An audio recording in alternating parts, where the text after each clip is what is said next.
A Souza Produções convida você a se tornar um patrocinador. Semeie no nosso ministério. Com a sua oferta poderemos produzir muito mais vídeos.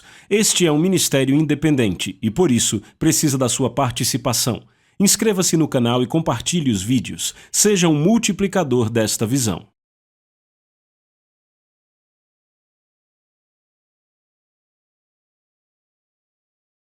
Os versículos usados nos vídeos que traduzimos nem sempre correspondem a versões em português. Muitas vezes precisamos traduzir do original em inglês para fazerem sentido no contexto do vídeo. Oh, Jesus! Obrigado por tudo que você tem nos dado. Amém! Eu vou dizer, esse grupo está empolgado aqui. Meu Deus, meu Deus, meu Deus! Chegamos na sessão 12! Glória a Deus! Sabe, eu quero dizer para os que estão assistindo, esse pessoal daqui ama Jesus. Sabe, estão muito animados com a palavra de Deus. Estamos sendo alimentados, você também. Eu tenho certeza que você estaria aplaudindo aqui também, porque estamos louvando a Deus com nossas mãos, dizendo obrigado, Senhor, por nos alimentar e nos fortalecendo para que demos fruto e glórias a você. Amém? Pode sentar, então. Vamos para a nossa sessão final. Eu vou ler a passagem que eu li em todas as sessões, Efésios 3:10, na versão mensagem, através de cristãos como vocês. Esse extraordinário plano de Deus está sendo conhecido e sendo falado até entre os anjos. Definitivamente vamos dar assunto para os anjos falarem, certo? Especialmente depois que você ouviu todo o curso, meditou, orou sobre isso. Sabe, eu fico esperando aqui. Eu tenho expectativa que o nosso país mude. Sabe, eu olhei para a minha equipe anos atrás e eu disse a eles, pessoal... Sabe, eu acredito na televisão, nosso programa está no ar há mais de 10 anos, estamos em 200 nações. É só para divulgação, não estamos na América do Norte agora. E eu disse, eu acredito no vídeo, isso inspira, ensina, ajuda a fortalecer as pessoas. Mas vídeos não mudam o mundo, o que ajuda a mudar o mundo é a igreja local. Sempre foi assim, Jesus instituiu a igreja local e a igreja local é que vai mudar o mundo, essa é a minha visão. Minha visão é ver a igreja local forte. E você pergunta, John, de que igreja local você é? Não importa, somos todos membros de um só corpo. Somos igrejas individuais que fazem parte de um mesmo corpo. E eu olho para a igreja e digo, este é o corpo de Cristo. Você diz amém para isso? Então eu me alegro quando penso em todas essas igrejas, sabe? Assistindo esses vídeos, as vidas das pessoas mudando, as pessoas em casa tendo as vidas mudadas. Eu quero que um povo extraordinário se levante. A definição de extraordinário é algo que vai além do normal, excepcional, que excede a medida comum. Alguns antônimos são comum, normal e usual. Então, qual é o oposto de extraordinário? Normal, é isso aí. Eu acho que você vai até falar dormindo. Na última sessão, vamos voltar outra vez para as bem conhecidas palavras do Pai Nosso. Jesus disse no Pai Nosso, ouça com atenção. Ele disse, Pai Nosso que estais nos céus, santificado seja o teu nome. Ouçam isso agora. Venha o teu reino. Seja feita tua vontade na terra, como é no céu. Sabe, um dia eu percebi, eu estava lendo os evangelhos. Não é interessante como um dia a ficha cai depois de ler por anos? Mas um dia eu percebi, eu pensei, sabe, Jesus falou muito sobre o reino. E de repente eu comecei a procurar na minha concordância, e eu descobri que são mais de 100 versículos onde ele fala sobre o reino. Mais de 100 versículos. E eu comecei a procurar por eles. E eu comecei a ver, ele estava pregando o evangelho do reino, o evangelho do reino, o evangelho do reino. E eu fiquei, uau! Essa era a mensagem dele. O evangelho do reino.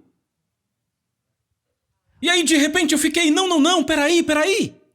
Em nenhum lugar nos evangelhos diz que ele estava pregando o evangelho da salvação. E ele estava pregando o evangelho do reino. E eu comecei a pensar, eu vou entrar nisso? E aí eu comecei a mergulhar. Veja, a expressão reino de Deus vem da expressão grega basileia tou theos, certo? Theos é a palavra grega para Deus. Basileia é bem interessante. Basileia significa real, governar ou reinar. Basileia deriva de uma palavra grega que traz a ideia de base ou fundação. Alguns estudiosos preferem essa definição da raiz porque elimina a confusão com o significado de monarquia. E acredite, a melhor tradução é o governo imperial de Deus. ou o domínio de Deus. Eu gosto do governo imperial de Deus. Sinônimos para a expressão, e deixa eu dizer, que a palavra imperial, a definição dela é a seguinte: supremamente poderoso. Ok? Sinônimos incluem real, majestoso, imponente, grande e magnífico. Então eu quero que você pense nisso, certo? Supremamente poderoso, quando ouvirmos a palavra imperial. Agora então vamos voltar às palavras de Jesus e vamos substituir algumas. Estão prontos? Pai nosso que estais nos céus, Deus Todo-Poderoso, venha o teu governo imperial, seja feita a tua vontade na terra como é no céu. Então, quando ele fala do reino de Deus, está falando do governo imperial de Deus vindo à terra. Meu Deus, isso é muito maravilhoso. O reino de Deus já veio, quantos sabem disso? Já falamos disso em outras sessões. Ainda não fisicamente na terra, como Isaías profetizou que Jesus governará para todo sempre e a influência de Satanás será eliminada. Ok? No entanto, está dentro de nós e devemos espalhar sua influência, seu domínio. Estão comigo? À luz disso, vamos ver de novo as palavras de Paulo aos Romanos. Eu já falei disso em outras sessões.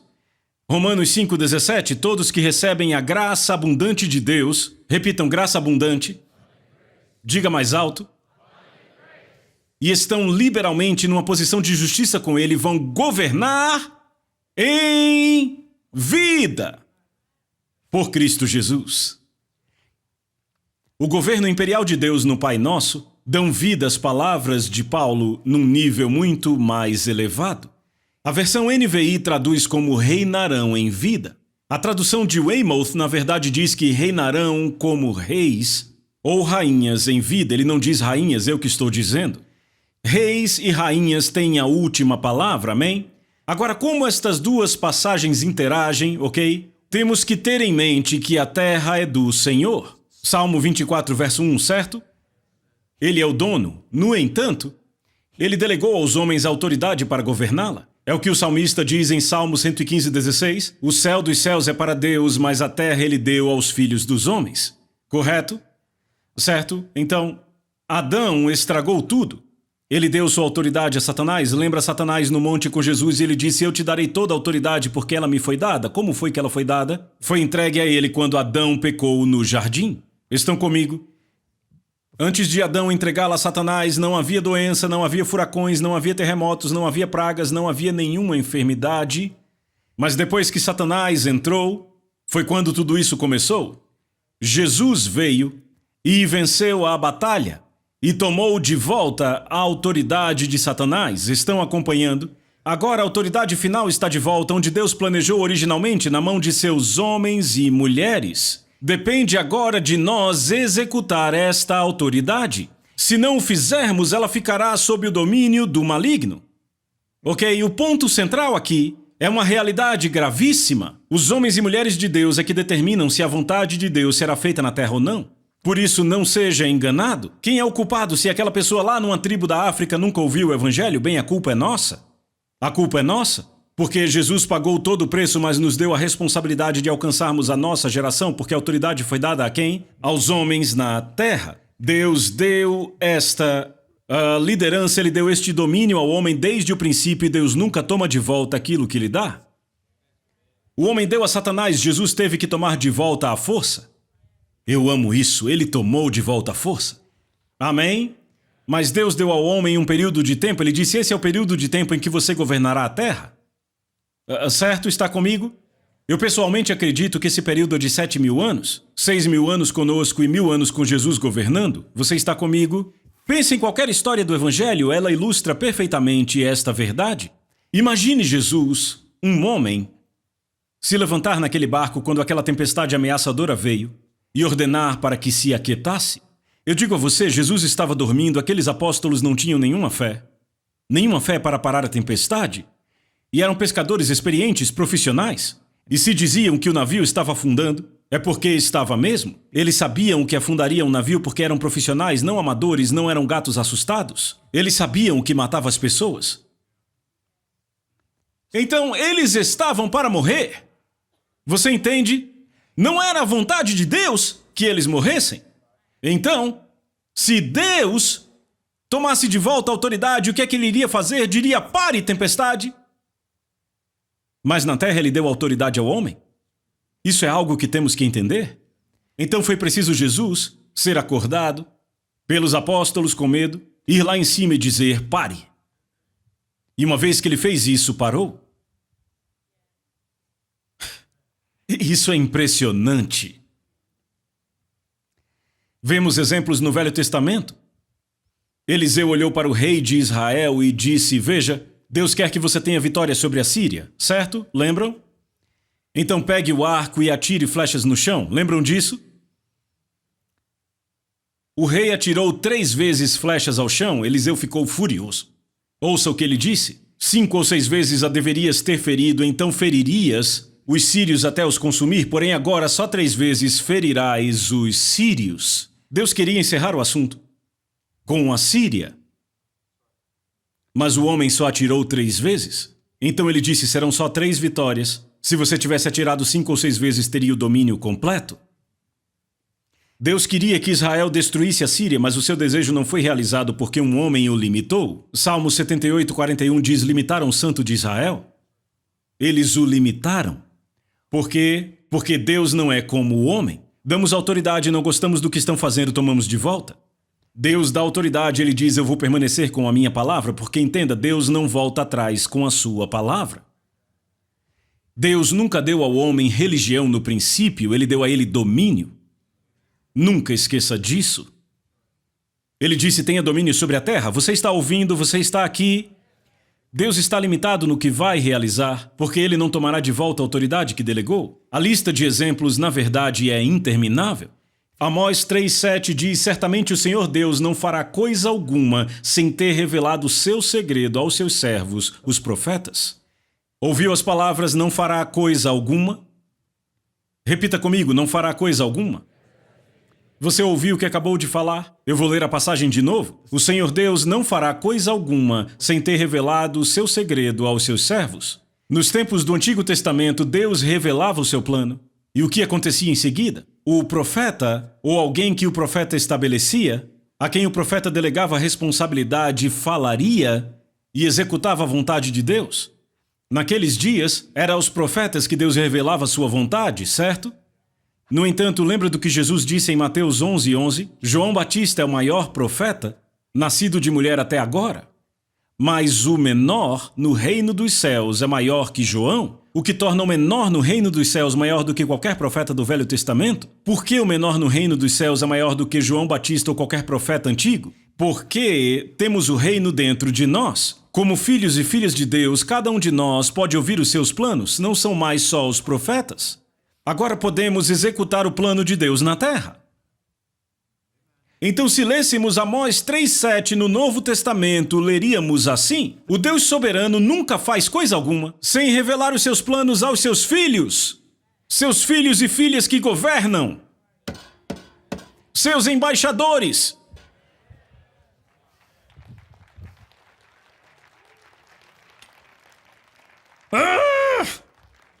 Você viu isto?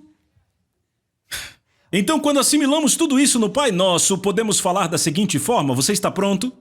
Pai nosso que está nos céus, Deus Todo-Poderoso, venha o seu governo imperial, seja feita na terra a sua vontade soberana, seja o domínio do seu reino estabelecido pelos seus santos reinando, através da sua graça abundante. Eu vou dizer de novo: Pai nosso que está nos céus, Deus Todo-Poderoso, venha o teu governo imperial, tua vontade soberana seja feita na terra, seja estabelecido o domínio do teu reino pelos seus santos reinando, através da sua graça abundante. Vamos revisar nossa jornada, ok? Nosso maior objetivo é agradar a Deus, mas não podemos fazer isto. Não temos a capacidade de fazer isso em nossa própria força, mas, como temos aprendido aqui, não fazemos em nossa capacidade, recebemos a graça que é o poder capacitador de Deus. A graça não só nos liberta do pecado, ela faz muito mais. Ela nos liberta da nossa natureza de pecado que nos mantinha cativos, ela nos faz nascer de novo, nos fazendo possuir a mesma natureza de Jesus Cristo, e o resultado disso? Não apenas vivemos vidas piedosas, mas também produzimos os mesmos frutos que Ele, trazendo o governo imperial do céu a este mundo de trevas. Estão ouvindo? Jesus reinou em vida e nós devemos fazer o mesmo. Ok? Você está mesmo entendendo isso? Agora ouça, como homem, Jesus tomou de volta o que Adão entregou a Satanás no jardim, e isso acabará culminando com a terra e todos os seus habitantes sendo restaurados à perfeição. No entanto, antes disso ocorrer, o reino está em pleno vigor nos corações dos crentes. Você entende? Do povo de Deus? Tudo o que temos que fazer é ouvir, crer e operar na graça de Deus, estabelecendo assim o seu domínio. Assim como Jesus trouxe o governo imperial do céu a todas as arenas da vida, devemos fazer o mesmo. Deixa eu citar uns exemplos. Simão, Pedro, ok? Batalhava em seu negócio de pesca comercial. No entanto, um encontro com Jesus e um dia fracassado se transformou no melhor dia da sua carreira no que diz respeito aos lucros. O casamento em Caná estava à beira do fracasso. Jesus não só o salvou, mas elevou o nível do casamento. O Estado não precisou cuidar de uma mulher desamparada depois que Jesus ressuscitou o seu único filho da morte. A dignidade dela foi mantida intacta e o seu legado prosseguiu. Quando Zaqueu encontrou Jesus, a sociedade ficou mais segura e mais próspera. A comunidade foi poupada do roubo e da pobreza porque um ladrão restaurado à dignidade não roubaria mais dos seus clientes. Mas não acaba aí. 400% foram restituídos aos que haviam sido defraudados, estimulando assim a economia. Você está acompanhando? Em outro incidente, um homem louco não iria mais se desgastar no confinamento solitário. Agora proclamaria as gloriosas novas, espalharia o domínio do reino a 10 cidades na Decápolis. E viveria uma vida produtiva. Você está vendo isto? Você está vendo como o governo imperial muda tudo, certo? Poderíamos prosseguir sem parar até além do que está escrito nos evangelhos. João disse que nem todos os livros do mundo poderiam conter os milagres de Jesus. Esse não é apenas o nosso modelo, mas é também o nosso mandato. Repitam, mandato. Nem todos são pastores ou mestres. Na verdade, muitos poucos são. Temos diferentes chamados e dons e somos chamados para diferentes arenas da vida, certo? Onde quer que sejamos colocados nas áreas da vida, devemos manifestar o extraordinário. Repitam, extraordinário. Nossos negócios devem florescer mesmo quando outros fracassam. Nossas comunidades devem ser mais seguras, agradáveis e prósperas. Nossos locais de trabalho devem crescer. Nossa música deve ser nova e original. Ela deve ser admirada, imitada, copiada, desejada. O mesmo deve acontecer com nossos projetos, nossa criatividade deve ser desejada em todos os níveis. Nosso desempenho, seja nos esportes, entretenimento, artes, mídia ou em qualquer outro campo, deve se destacar. Deve ser o melhor. Nossas cidades, estados ou nações devem florescer quando justos são honrados e ainda mais quando eles governam. Nossas escolas devem se sobressair quando justos ensinam. No final das contas, quando os extraordinários entram, deve haver abundância de criatividade, produtividade, tranquilidade, sensibilidade. Deve haver abundância de engenhosidade. E a lista continua. Tudo que há no céu deve se manifestar na terra. Nós devemos ser luz nesse mundo de trevas. Nós devemos governar e reinar como reis e rainhas nesta terra. Vemos lampejos disso no Velho Testamento. José sofreu muito na mão dos seus irmãos. Ainda assim, lemos sobre ele: o Senhor estava com José e o abençoou grandemente, enquanto ele servia na casa do seu senhor egípcio. Potifar notou isso e percebeu que o Senhor estava com José, dando a ele sucesso em tudo o que fazia. Logo, Potifar pôs José no controle de toda a sua casa e confiou a ele todos os seus negócios. A partir daquele dia, com José no controle, Deus começou a abençoar Potifar por causa de José. Tudo corria bem em sua casa e suas colheitas e os seus animais prosperavam. Potifar prosperou de forma magnífica simplesmente porque José trabalhava para ele. Não apenas como funcionário, mas como escravo. Mesmo depois de acusado falsamente e jogado na prisão, José não apenas permaneceu abençoado, mas outra vez o ambiente dele prosperou. Ele foi colocado no comando de outros prisioneiros e lemos que o carcereiro mor não se preocupou mais com nada que estava aos cuidados de José, porque o Senhor estava com ele e tudo que ele fazia, o Senhor prosperava. A vida extraordinária acompanhou José em todo lugar que ele ia, até mesmo na prisão. Outro exemplo é o de Daniel e seus 3 amigos. Foram contratados para trabalhar para o governo da nação mais poderosa do mundo, a Babilônia. Mas ao entrevistarem cada um deles, perceberam que cada um deles era 3 vezes melhor do que todos os conselheiros do rei. Trouxeram novos métodos e novos procedimentos. Rapidamente se adaptaram ao reinado, eram pessoas extraordinárias. Eu poderia dar outros exemplos, eu poderia falar sobre Davi, Jacó, Ruth e Esther, um exemplo após o outro. E se isso aconteceu no limitado Antigo Testamento, que estavam apenas próximos do reino, quanto mais isso deveria ser uma norma para aqueles que têm o reino por dentro? Somos a esperança do mundo, o sal da terra, devemos governar em vida pela abundância da graça e viver extraordinariamente. Talvez você pergunte, Deus espera que literalmente tomemos posse do mundo? Ele espera que tomemos os sistemas de governo, educação, entretenimento, finanças, mídia e comércio para que Jesus volte naquilo que preparamos para Ele? A resposta é absolutamente não. Não é isso que a Bíblia ensina. O Novo Testamento relata claramente que antes da volta de Jesus, os sistemas do mundo estarão em trevas.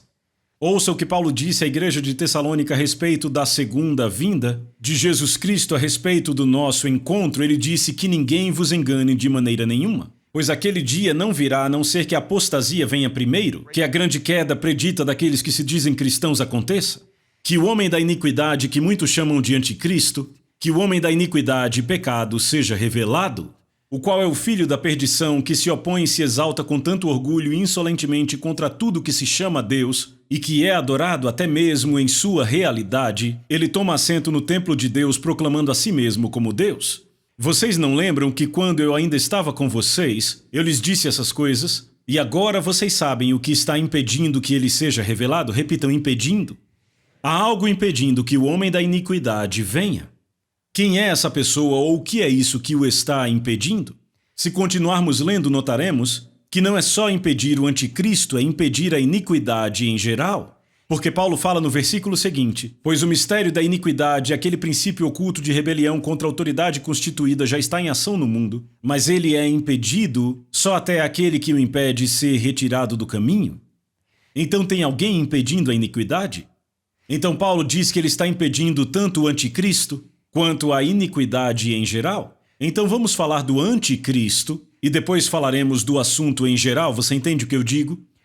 Certo, então, durante o reinado do anticristo, muita gente será salva. Muita gente acha que quem está impedindo o anticristo é o Espírito Santo. Não pode ser o Espírito Santo, porque a Bíblia diz que ninguém pode confessar que Jesus Cristo é Senhor a não ser pelo Espírito Santo. Isso quer dizer que quando o homem da iniquidade estiver reinando, o Espírito Santo ainda estará aqui, porque as pessoas ainda estarão sendo salvas. Então, obviamente, não é ele que está impedindo o homem da iniquidade. Quer o anticristo apareça daqui a 50 anos ou semana que vem. Agora vamos falar da iniquidade em geral. O que impede a iniquidade não pode ser o Espírito Santo, porque, quando o homem da iniquidade reinar, ele tem que estar aqui para salvar as pessoas. Então quem é? O único que sobrou e poderia ser foi o corpo de Cristo. Temos que entender que somos o corpo dele que governa na terra. Jesus nunca foi referido como ela na Bíblia. Ele sempre é referido como ele. Assim, o seu corpo que governa é referido como ele. Agora, com respeito ao relacionamento com Cristo, somos vistos como a noiva de Cristo. Isso fala da nossa intimidade com ele. Mas quanto à nossa autoridade e domínio neste mundo, somos referidos como o corpo de Cristo. Assim, quem impede o anticristo somos nós.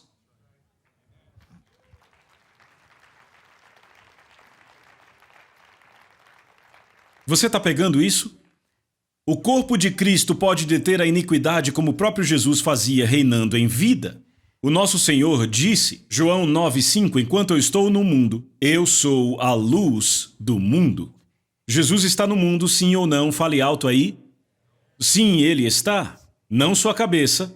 Ele, a pessoa de Jesus Cristo, está sentado à direita do Pai. Mas o seu corpo ainda está nessa terra. Na verdade, foi uma pegadinha. Qualquer resposta estaria certa. Sim, ele está à destra do Pai, mas o seu corpo está na terra. Então o que? Ele ainda é a luz do mundo. Foi por isso que ele disse em Mateus 5,14, vós sois a luz do mundo. Todos nós somos um. Ele é a cabeça e nós o seu corpo. Assim como Jesus é, nós somos a luz do mundo. Por quê? Porque as trevas não podem vencer a luz, mas a luz detém as trevas. Eu nunca ouvi falar de uma lanterna de trevas, e você? Isso não existe, não dá para comprar um instrumento que quando você liga, de repente toda a luz vai embora e as trevas entram. As trevas não podem vencer a luz vence as trevas, certo? Se eu tivesse um auditório cheio de pessoas, digamos que estamos nesse auditório e fechamos todas as entradas desse lugar, se impedirmos toda a luz, quantos sabem que ficará bem escuro? Mas se uma pessoa só tiver uma lâmpada, o que acontece? Acenderá uma luz nesse lugar? Mas se cada um de vocês tiver uma lâmpada, o que é que vai acontecer? Iluminamos esse lugar inteiro. Nós somos a luz do mundo, mas o problema é que poucos cristãos estão vivendo extraordinariamente. Assim, poucos de nós têm lâmpadas, mas eu tenho um sonho. Eu digo, eu tenho um sonho. O meu sonho é o seguinte: uma geração, abrangendo todas as idades, incluindo homens, mulheres e crianças, despertando para o que Deus pôs neles e se levantando para o seu glorioso poder. Eles viverão de uma maneira tão extraordinária que multidões serão trazidas ao reino de Deus, não só pelo que eles pregam, mas pela demonstração do seu viver extraordinário, conquistando feitos notáveis. Eu creio que esse sonho é de Deus porque Isaías disse assim: levantem-se e brilhem. A tua luz chegou. Ele está falando dos últimos dias e a glória do Senhor se levanta sobre ti. Notem que Isaías fala sobre a glória se levantando. Eu vejo tantos cristãos e fico tão frustrado. Eles ficam buscando um mover espetacular, notável, que caia sobre nós. Eu tenho uma novidade, eu acredito que vai acontecer diferente. Nós, o corpo de Cristo, acordaremos para o que Deus pôs dentro de nós, o tesouro nesse vaso de barro. E o que acontecerá é que nós, por agora começarmos a crer, esse crer vai acessar a graça e nós vamos nos levantar e a luz dele vai surgir de nós. E eu creio que certamente encheremos essa terra com a glória dele, amém? A glória do Senhor se levanta sobre ti, porque as trevas cobrem a terra e a escuridão os povos. Mas o Senhor se levanta sobre ti e a glória dele se vê sobre ti, e os gentios virão para a sua luz e os reis para o brilho do seu levantar. Deus, eu fico empolgado. Você diz, John, e quanto às provas? Vamos julgar a real agora, e quanto às provas? E quanto às provas? O que é triste é que a maioria das pessoas vê as provas como oposição. Mas deixa eu te dizer, a maioria das pessoas vê as provas como uma força que para. Mas elas não são isso. Elas precisam ser vistas por alguém extraordinário como uma oportunidade. Uma prova nunca deve ser vista como uma força que vem para nos parar, mas como uma oportunidade. Você ouviu o que eu disse?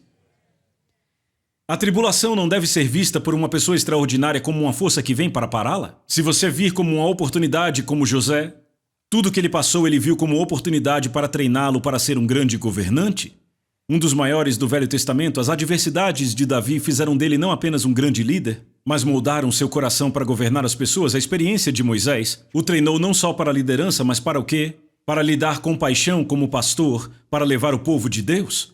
Paulo disse à igreja antiga, através de muitas tribulações nos importa entrar no reino de Deus. Ele quis dizer nos levantarmos e entrarmos, vamos ler assim? Através de muitas tribulações nos levantamos e entramos no reino de Deus. Através de muitas tribulações, nos levantamos e entramos no governo imperial de Deus. Será que isso faz sentido? Paulo teve uma atitude errada diante das tribulações. Ele estava sendo esbofeteado por um mensageiro de Satanás, estava bem difícil. Então, por 3 vezes ele disse ao Senhor, Senhor, tire isso de mim, eu não tenho habilidade para lidar com isso. E Deus finalmente disse, Paulo, será que você não entendeu? A minha graça é suficiente para você, pois o meu poder se aperfeiçoa na sua inabilidade. A fraqueza de Paulo era a sua incapacidade de superar o ataque satânico que vinha contra ele. E aí, quando Paulo teve a revelação de que a graça de Deus era o poder para superar aquilo, Paulo declarou o seguinte, 2 Coríntios 12, 9 e 10, ele disse, portanto, me gloriarei ainda com mais alegria nas minhas fraquezas, para que o poder, a graça de Cristo repouse em mim. Por isso, por amor de Cristo, regozijo-me nas fraquezas, nos insultos, necessidades e por aí vai, porque quando sou fraco, aí é que sou forte, porque sou forte na graça de Deus. A atitude dele mudou totalmente, veem isso? Por isso ele escreveu depois, somos mais que vencedores por meio daquele que nos amou. Eu vou deixar uma palavra final. E talvez esse seja o momento mais importante que eu terei com vocês. É o seguinte, eu vou simplesmente ler aqui o que eu escrevi. Deixo vocês com uma palavra final de advertência, uma exortação. Paulo escreveu aos Coríntios e disse, eu poderia ter o dom de pregar inspiradamente, eu posso ter todo o conhecimento e entendimento de todos os segredos, posso ter toda a fé para mover montanhas, mas se eu não tiver amor, isso não serve para nada. Se descobrirmos quem somos na graça de Deus e a suprema grandeza do poder que reside dentro de nós, mas não formos motivados pela compaixão e pelo amor sincero, então de nada valeremos? Eu enfatizo isso ao máximo. Não valeremos não só para nós mesmos, mas para aqueles ao nosso redor? Jesus movia-se de compaixão, eu te encorajo a estudar sobre isso. Leia os evangelhos e veja quantas vezes ele teve compaixão. Literalmente era a força por trás da sua fé e da sua graça. Sabe o que é interessante? Paulo diz no livro de Gálatas: pois em Cristo Jesus nem a circuncisão ou a incircuncisão valem coisa alguma, mas a fé que opera pelo amor. O amor é a força motriz da fé. Paulo particularmente estava falando sobre a circuncisão versus a incircuncisão, ou sobre viver debaixo da lei versus viver no Espírito. Para nós, nesse curso, seria um pouco diferente, leríamos assim: pois em Cristo Jesus nem o comum ou o extraordinário valem coisa alguma sem amor.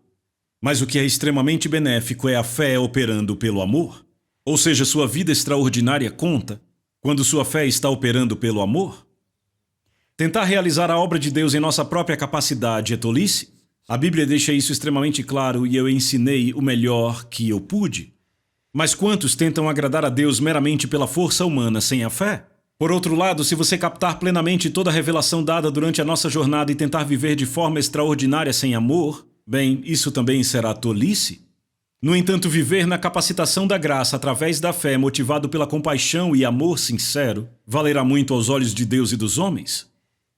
Eu vou concluir com isso, que você possa ser uma das pessoas extraordinárias da nossa geração. Vamos nos levantar, precisamos uns dos outros para vivermos uma vida extraordinária, porque temos um grande objetivo. Eu espero que você tenha gostado da mensagem. Deus abençoe. Que Deus lhe abençoe. Deus abençoe. Obrigado. A Soso Produções convida você a se tornar um patrocinador. Semeie no nosso ministério. Com a sua oferta poderemos produzir muito mais vídeos. Este é um ministério independente e, por isso, precisa da sua participação. Inscreva-se no canal e compartilhe os vídeos. Seja um multiplicador desta visão.